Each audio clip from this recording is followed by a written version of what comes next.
Fan jerseys, player jerseys, promo jerseys, match issue, match worn. What is the difference? Let me explain. Let's start with a fan jersey, the one you'd buy from your local retailer. Now, the first thing to notice is the sizing and the style of the jersey is usually more square, a bigger, more generous fit to fit the average person in. You'll also see the badges here are embroidered on, or sometimes they're silicone. This one's also a fan jersey, but a little bit different. You can see the cut is a little bit slimmer through the waist, but that's just the style from the manufacturer.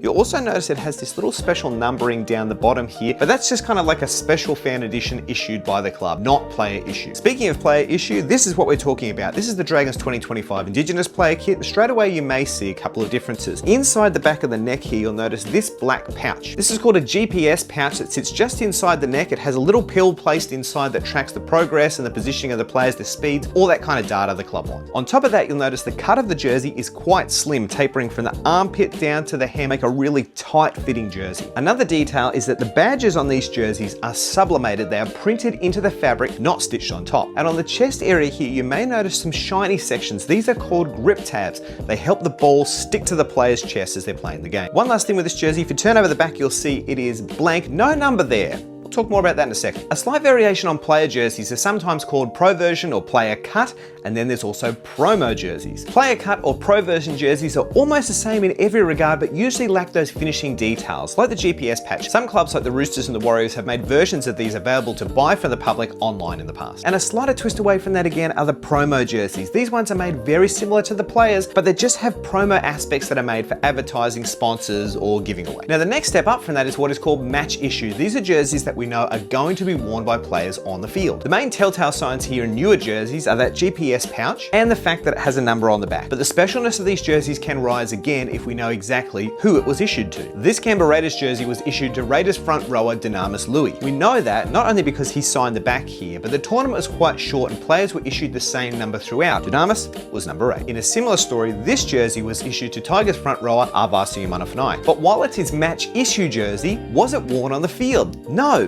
There's one last category, and that would be the top of the tree for collectors, game-worn jerseys. These are ones that have been on the backs of players during a footy game. These are jerseys that not only have all the trimmings of a match-issue jersey, but we know they were worn on the field. One of the key indicators of match-worn jerseys are the dirt, blood, rips and tears that come from being involved in a game. If you're ever lucky enough to land yourself something like this, let me give you some advice. Do not wash it. The filthy and stinkiness is part of the charm. And with all that minutia, now you know the difference between